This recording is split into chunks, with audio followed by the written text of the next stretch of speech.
Well, we have a new release here by guitar legend of Steve Hackett. And this one's an interesting one, so let's dive into it.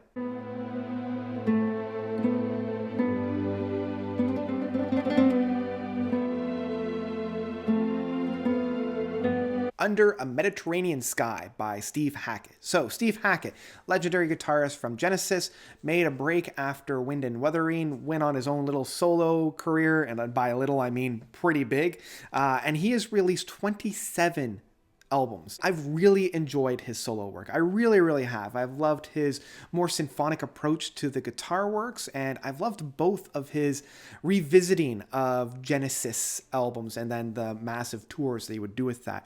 But honestly, I've really enjoyed all of his outworks of the last decade, like starting from 2011 with Beyond the Shrouded Horizon.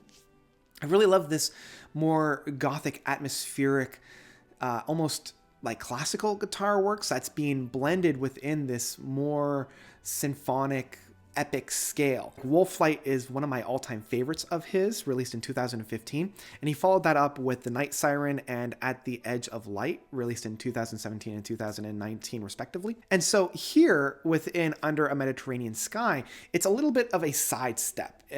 I felt like within At the Edge of Light and The Night Siren, I did feel like they were starting to retread areas that we've already visited. I felt like they were starting to become a little bit derivative in their approach and style. I just felt like it was more of the same without really improving anything that we found within Beyond the Shrouded Horizon and Wolflight. But within Under the Mediterranean Sky, it is essentially a acoustic album that takes influence from Steve's time within the Mediterranean. So a lot of these are much more pastel, a lot of like classical guitar works in that sense. And the thing that I love about this album is that it's almost got two different expressions. We have this orchestra that's filling out this album with a lot of different string work, as well as the classical guitar works that we have grown to love within Steven's expressions. So that's kind of what you find on this. If you took a lot of those like straight up just guitar pieces that we have found from Wolflight, The Night Siren, and At the Edge of Light, and just focused in on those, that's essentially what you have within this album, as well as a lot of those string moments. And so the ones that use just the strings, we have Memory of Mirth, as well as Casa de Fano, and boy, I'm going to butcher a lot of this pronunciation because not all of these are in English. And so we've got that bleeding of those heartfelt romantic strings. I'm being reminded of like the Percy String Quartet and the Percy String Orchestra, of being that very like candlelit evenings with a nice glass of wine. You have your like romantic partner, or just the romance of the evening bleeding through, and it really shines a light on that sense. It's also very interesting that as an album that is being marketed as an acoustic album, and it is, it opens up with Madina, because there's no vowel between the M and the D. The Walled City. It's just a blast of sound, a lot more horns, a lot more orchestration, a lot more symphony behind it. And so it's very interesting and very Steve Hackett that the first track on an acoustic album is extremely symphonic and very, packing a massive punch within that expression. So really interesting that they have that. Then we go into what we've been expecting. Adurinic Blue. I hope I got that one right. I probably didn't. A lot of these tracks do have that flavoring of Steve, where it's a lot of very quick picking, like that, and all these really working around a whole, like it's creating an atmosphere rather than a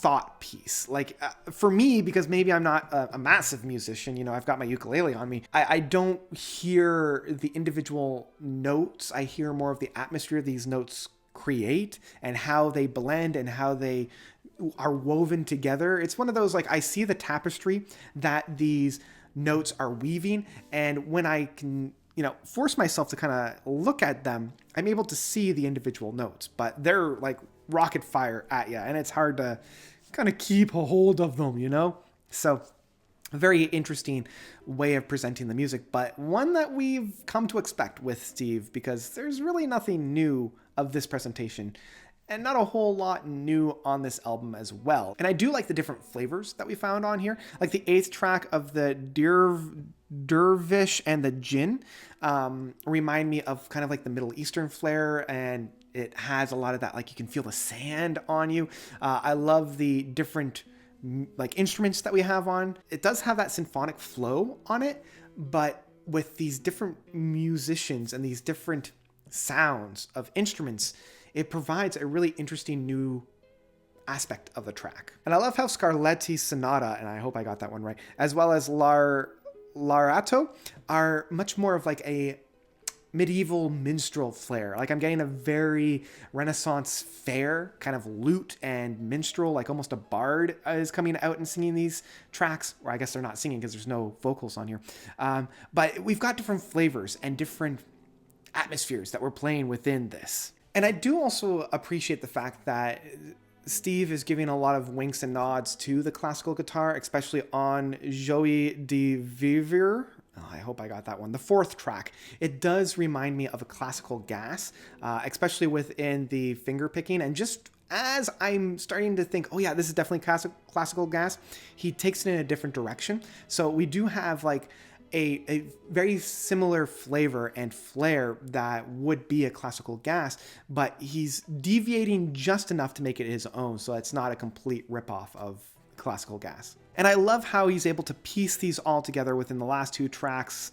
I'm not even going to try to... The Andalusian Heart, the 10th track, and Call of the Sea on the 11th track, where he's taking all these different flavors that we've had throughout the album and distilling them into their essences and really playing with that environment. And I really love how he's able to close off the album by combining the orchestration of the strings with the presentation of the acoustic guitar. Very well done. So in the end, Under the Mediterranean Sky is a really beautiful and well-crafted album in terms of an acoustic approach. I wouldn't necessarily say this is a must-have if you're a Steve Hackett fan, and I wouldn't even say this is a must-have or a starting point for a Steve Hackett outsider. This is a good one if you are a fan of a classical guitar and a guitar as a craft, as well as just an atmospheric album for like a late evening enjoyment. This is one that I would probably download. I still loved my entire time in it, and I loved the expressions that I found myself in, but I wouldn't necessarily run out to get this. Because it's on a streaming site, I would very readily stream this album, but I mean, my overall rating is a download because I do feel like it has enough on this album to warrant it to be in your collection and not just like a throwaway album that you wouldn't necessarily revisit. Like at first when I was listening to this album, I did kind of think that it was one of those, you know, those sampler CDs that you would have at like a drug mart where you would just kind of click on this board and it would play a little bit.